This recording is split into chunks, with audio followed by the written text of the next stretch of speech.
ভাবছি আজকের পর্বটা কিভাবে শুরু করা উচিত, চুপি চুপি নাকি রাগঢাক না রেখেই। বিষয়টা যেহেতু মদ, তাই এই কিন্তু কিন্তু সংকোচটা বোধহয় আমাদের রয়েই যায়।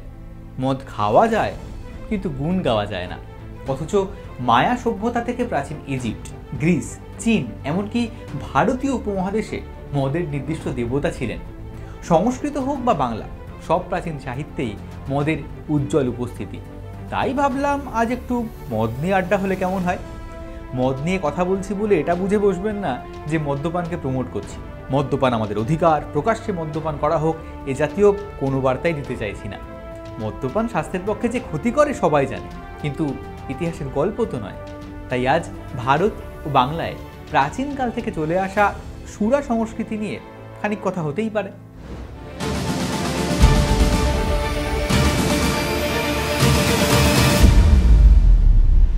আচ্ছা, কখনো ভেবে দেখেছেন মানুষ কবে থেকে মদ খায়, কেন খায়?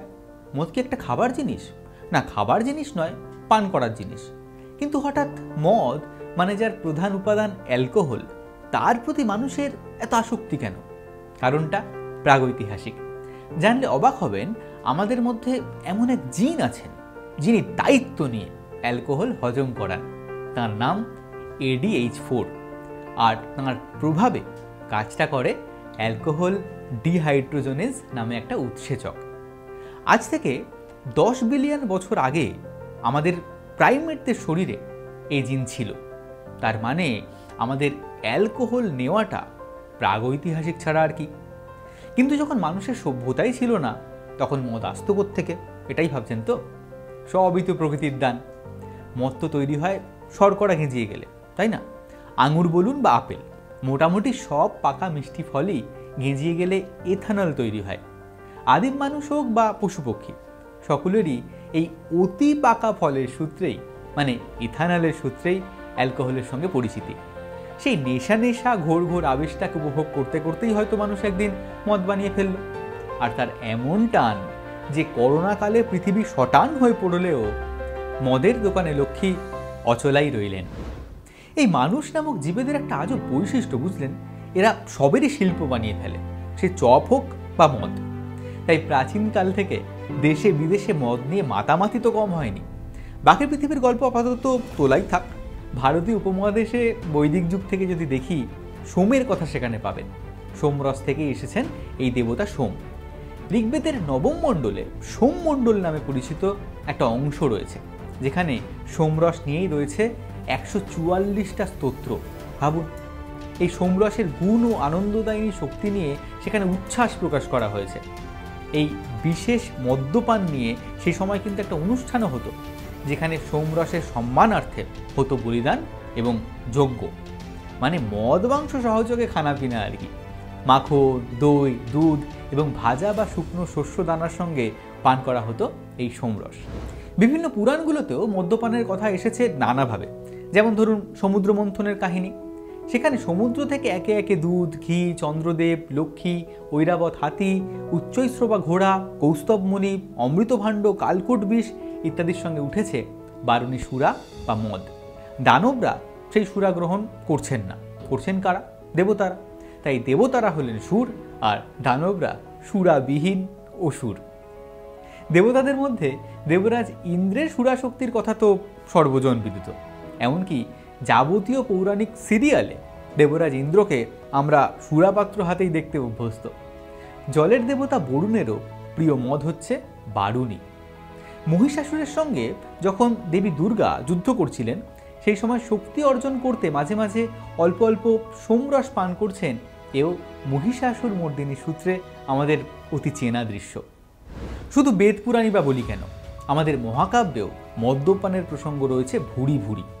রামায়ণে 14 বছরের বনবাসে যাওয়ার আগে সীতা গঙ্গার উদ্দেশ্যে মানত করছেন, যদি তারা সুস্থভাবে ফিরতে পারেন তবে 1000 কলসি মদ গঙ্গাকে উৎসর্গ করবেন।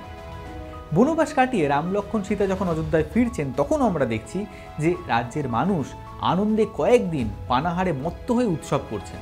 অর্থাৎ রীতি আচার থেকে উৎসব উদযাপনে রামায়ণে মদ্যপানের কথা রয়েছে। আর মহাভারতের রাজকীয় পরিমণ্ডলে খুব স্বাভাবিকভাবেই তা থাকবে, তা বলাই বাহুল্য। বলরামের সুরাবৃত্তি নিয়ে নানা রকম গল্প রয়েছে মহাভারতে। তাই এই নিয়ে অনেক পরেও অনেক গল্পগাথা হয়েছে।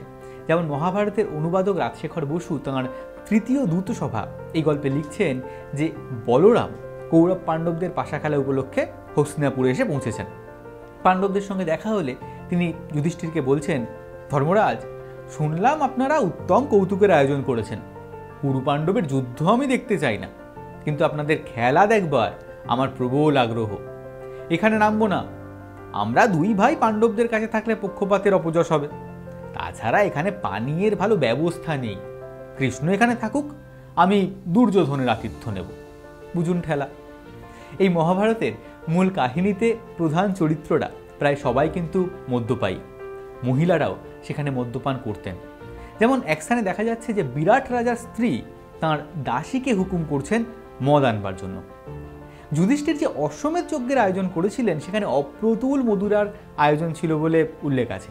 শুধু অশ্বমেধ যজ্ঞই নয়, যে কোনো বড় ধরনের যজ্ঞেই মদ্যপানের রেওয়াজ ছিল। আর আপনাদের মনে থাকবে নিশ্চয়ই যে পানন্মত্ত যাদবদের নিজেদের মধ্যে মারামারি করে ধ্বংস হয়ে যাবার কাহিনী, যার থেকে এটা প্রমাণ হয় যে মদ্যপানের ক্ষতিকারক যে দিকটা সেটা তখনও মানুষকে পীড়া দিত, এবং তা নিয়ে সে সময়ের মানুষ সচেতনও ছিলেন। এই কারণেই হয়তো মনু ও পরবর্তীকালে শাস্ত্রকারদের মদ্যপান বিরোধী নানা বিধান দিতে হয়েছিল। তাই হয়তো পরবর্তীকালের পুরাণেও সেই বিধিনিষেধ উঠে আসছে। যেমন পদ্মপুরাণে রয়েছে যে পান তো দূরের কথা, কেউ যদি মদিরা আঘ্রাণ বা স্পর্শ করে তাহলে মৃত্যুর পরে তার স্থান হবে রৌরব নামের নরকে। মদ্যপানের কথা তো অনেক হলো, কিন্তু মদের প্রকারভেদ। প্রাচীনকালে এদেশে কীরকম মদ পাওয়া যেত সে খবর রয়েছে কৌটিল্যের অর্থশাস্ত্রে, যেখানে জানা যাচ্ছে মোদক, প্রসন্ন, আসব, অরিষ্ট, ময়ূরেয়, মাধবী এরকম 12 রকমের মদের কথা। এক একটি পানীয় তৈরি হতো এক এক রকম জিনিস থেকে। যেমন মোদক তৈরি হতো চাল থেকে, প্রসন্ন গম থেকে, আসব চিনি থেকে, ময়ূরেয় গুড় থেকে, আর মাধবী ফলের রস বা মধু থেকে। বাদশায়ন কামসূত্রে জানাচ্ছেন এইসব মদ নানা ধরনের মশলা ও জারকের সঙ্গে মিশিয়ে পান করা হতো, অর্থাৎ ওই ফ্লেভার্ড ওয়াইন আর কি। শুধু মদের কথা কেন, শুঁড়িখানার কথাও রয়েছে অর্থশাস্ত্রে। কৌটিল্য বলছেন পানশালায় অনেকগুলো ঘর থাকবে, সেই ঘরে বিছানা এবং বসবার আয়োজন থাকবে, আর গন্ধদ্রব্য, ফুলের মালা, জল ও অন্যান্য স্বাচ্ছন্দ্যের ব্যবস্থা থাকবে পানশালাতে, তবেই না পানের বিলাস। সেই সময় এই মদের ওপর সরকারি নিয়ন্ত্রণের জন্য আবগারি দপ্তরও ছিল। শুধুমাত্র পেশাদার মদ বিক্রেতারাই মদ উৎপাদন এবং বিক্রি করতে পারতেন। শুধু বিশেষ উৎসব উপলক্ষে কখনো জনগণ এবং তাদের পরিবার মদ তৈরির অনুমতি পেতেন। আয়ুর্বেদ চিকিৎসক চরক তাঁর সংহিতায় 84 রকমের মদের উল্লেখ করেছেন। ওষুধ হিসাবে এই মদের গুণাগুণ ও ব্যবহারের কথা বলেছেন। তাঁর কথায় মদ স্বাভাবিক পানীয়, রোজ পরিমিত পান করলে একটু একটু এ অমৃতের মতো, কিন্তু যথেচ্ছ পান করলে রোগের জন্ম দেয়। আজকাল সকল মদ্যপায়ীর মুখেই কম বেশি কিন্তু এই কথা শোনা যায়। দেখবেন চরক বলেছেন বলে নতুন উদ্যমে শুরু করে দেবেন না যেন। এবার আসি বাংলার কথায়। বাংলা মদ নয়, বাংলার মদ। বঙ্গে সবচেয়ে বিখ্যাত ছিল গৌড়ে গুড় থেকে তৈরি হওয়া গৌরী মদ, যার খ্যাতি সারা ভারত ছাড়িয়ে ছড়িয়ে পড়েছিল বহির্দেশেও। এছাড়া দুধ, নারকেলের জল, আখের রস, তালের রস, চাল, গম ইত্যাদি গেঁজিয়েও তৈরি হতো বিবিধ মদ। এখনও হাড়িয়া, তাড়ি, মহুয়া ইত্যাদি যে মদ তৈরি হয় সেগুলোতে সব থেকেই এক জাতীয় গাছের সরু বাকল শুকিয়ে গুঁড়ো করে মদ চুলাই করা হতো। এই চুলাই সূত্রে এসেছে চুল্লু কথাটা। বাংলা সাহিত্যের প্রাচীনতম নিদর্শন চর্যাপদের একাধিক গীতিকায় সৌন্ডিকালয় বা শুঁড়িখানার উল্লেখ পাওয়া যায়, যেখানে শুঁড়ির স্ত্রী বসে মদ বিক্রি করতেন, আর শুঁড়িখানার দরজায় বিশেষ চিহ্ন আঁকা থাকত, যা দেখে ক্রেতারা সেখানে যেতেন এবং বসে বসে মদ্যপান করতেন। চর্যাপদ যেহেতু সহজিয়াপন্থী বৌদ্ধদের গ্রন্থ, তাই সম্ভবত এই সম্প্রদায়ের মধ্যেও মদ্যপানের চল ছিল।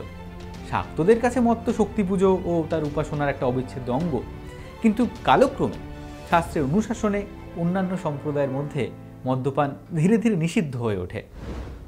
না, বঙ্গের সুরা সংস্কৃতির গল্পের এখানেই শেষ নয়, বরং বলতে পারেন এটা তার শুরু। কারণ এরপর ত্রয়োদশ শতকে তুর্কি আক্রমণ পরবর্তীকালে মুসলিম সংস্কৃতির সঙ্গে বঙ্গ সংস্কৃতির একটা মিশ্রণ ঘটবে। অষ্টাদশ শতক থেকে ফুটে উঠবে সেখানে ইউরোপীয় প্রভাব। তখন মানুষের মদ্যপানের রুচিও প্রভাবিত হবে। কিন্তু যা কিছু প্রাচীন তার কিছু কিছু রেশ রয়ে যাবে প্রত্যন্ত গ্রামের কোনো পর্ণকুটিরে। শালমহুয়ার ছায়া মাথায় চলতে চলতে আপনি হয়তো দেখতে পাবেন কোনো খোড়ো ছাউনির তলায় মাটির হাঁড়ি আর বাটি গেলাস নিয়ে মহুয়ার পসরা সাজিয়ে বসে আছে কোনো সবর রমণী। এরকম কোনো অভিজ্ঞতা হয়েছে কখনো? আজকের এই আড্ডার বিষয়টা কেমন লাগলো সেটা কমেন্টে জানাবেন, আর ভালো লাগলে লাইক আর শেয়ার করতে ভুলবেন না কিন্তু। দেখা হচ্ছে পরের পর্বে, ততক্ষণ ধন্যবাদ।